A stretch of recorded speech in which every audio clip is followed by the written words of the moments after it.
Hello guys, I'm Brent Jefferson Otanyada from BSIS 1A at ang tuturo ko sa inyo ang Program Flow Conditional Statement.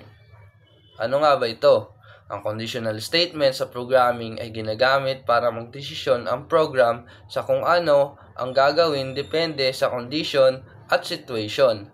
Ito ang nagkokontrol ng daloy ng program kung aling utos ang magra-run at paano magre-respond sa iba't ibang condition. Mahalaga ito kasi magiging dynamic at flexible ang program, hindi lang basta sunod-sunod na utos. Sa tulong ng conditional statement, kayang gumawa ng tamang action. Here's the learning outcome sa discussion natin. First is understand the concept of program flow and conditional statement in programming. Number 2, explain how condition affect the flow of a program. Number 3, demonstrate logical thinking in solving problem that requires decision-making process. Control structure. Ginagamit ito para kontrolin ang daloy ng program. Ibig sabihin, dito may kita kung alin sa mga utos ang mag-run at ano ang pagkasunod nito. Mahalaga ang control structure dahil dito magiging organized at malinaw ang daloy ng program. At meron itong two types na decision control structure at repetition control structure. Sa decision control structure, used to make decision about which instruction to execute based on condition. Sabi dyan guys, decision control structures guys ay gumagawa ng decision na nakabase sa isang kondisyon. Ibig sabihin, ang program ay pipili kung aling bahagi ng code ang mag-run, depende sa kondisyon.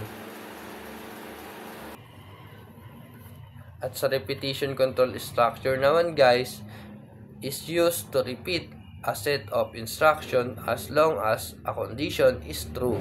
Sabi dyan guys, ini-execute niya na paulit-ulit ang isang instruction o code as long as the condition is true. May three types ang decision control structure. First is if statement. Next is if-else statement. Third is if-else statement. If statement specifies that a statement or block of code will be executed if and only if a certain Boolean statement is true. Simpleng decision making lang yan guys. Kung condition ay true, gagawin ng nasa loob ng if block. At kung hindi naman true, ay hindi gagawin ng nasa loob ng if block. Sa if-else statement naman guys, is used when we want to execute a certain statement if a condition is true and as different statement if the condition is false. Diyan guys, sa if statement ay may dalawang posibleng result. Kung true ay gagawin ng if block at kung false naman ay gagawin rin ng if block. Sa if-else statement naman guys, discuss ka din of structures allow us to make more complex selection. Para lang yung if-else guys na marami. Ginagamit yan kung higit sa dalawang posibilidad ang gusto mong gawin sa iyong program. Here's our example sa if statement. Nilagay natin sa statement, integer's grade equal to 75 if parenthesis grade greater than equal to 75 ay magre-result daw sa pumasa ka.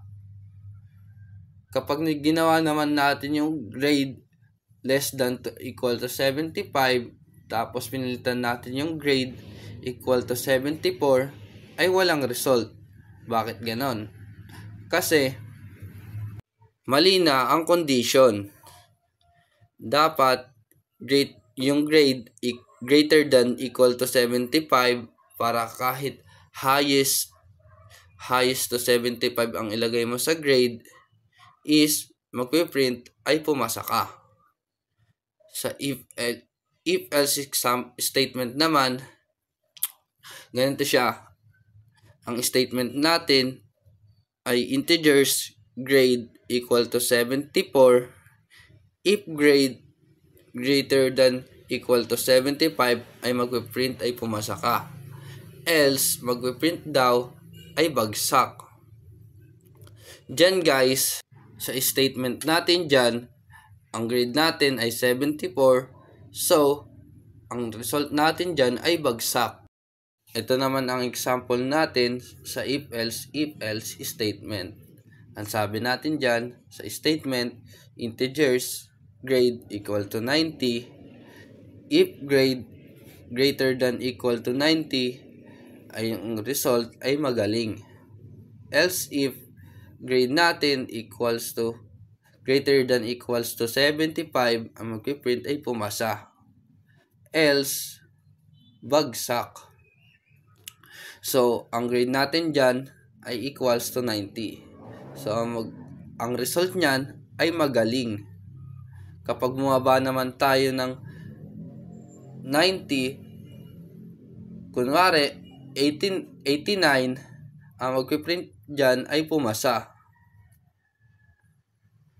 Kapag mababa namang 75, ang magpiprint dyan ay bagsak. Ganun lang siya guys. At nested if. Nested if nga pala, ang if na nasa loob pa ng if statement. Ganito yung example niyan guys. Yung integers grade natin o statement natin ay yung grade ay equals to 90. If grade is greater than equal to 75, ang result daw dyan ay pumasa. If grade greater than equal to 90, ang result dyan ay magaling ka. So, ang grade natin dyan ay 90. So, ang magpiprint dyan, dahil walang else statement dyan, ang magpiprint dyan ay pumasa ka at magaling ka. Switch. Use the switch statement to select one of many blocks to be executed. Para lang yung if-else guys, pero mas organized at malinaw ang mga code. Ito nga pala ang example natin sa switch statement. Ang statement natin ay integers day equals 3. Switch, parenthesis day, bracket, case 1, tapos system.out.print ln Lunes. Tapos gumamit tayo ng break. Ba't pa tayo gumamit ng break? Ito yung kung walang break, magpapatuloy yung program sa susunod na case kahit hindi tugma yung value. Kaya kailangan natin ng break para tapusin ang isang case at lumabas sa switch block. Ganun lang siya guys. Then case 2, print martes, tapos gumamit ulit tayo ng break. Tapos case 3, case 4, case 5, tapos sa default gumamit tayo ng default para sa false statement. Ganun lang siya. So, integers day equals 3. Ang natin dyan, ang result natin dyan ay Miyerkules. Kapag pinilitan naman natin yan ng 1, ang mag-print naman dyan ay Lunes. At sa 2, Martes, 4, Miyerkules ay Huwebes, sa 5 ay Biyernes, at kapag above sa 5, kunyari, nilagay natin ay 6, ang magpiprint dyan ay Sabado o Linggo. Kahit 7 ilagay nyo dyan, ang magpiprint pa rin ay Sabado o Linggo. Ganun lang siya guys. Salamat sa pakikinig, at kung may katanungan kayo, comment down below para masagot natin. At huwag kakalimutang i-like at i-subscribe ang aking video. Salamat po!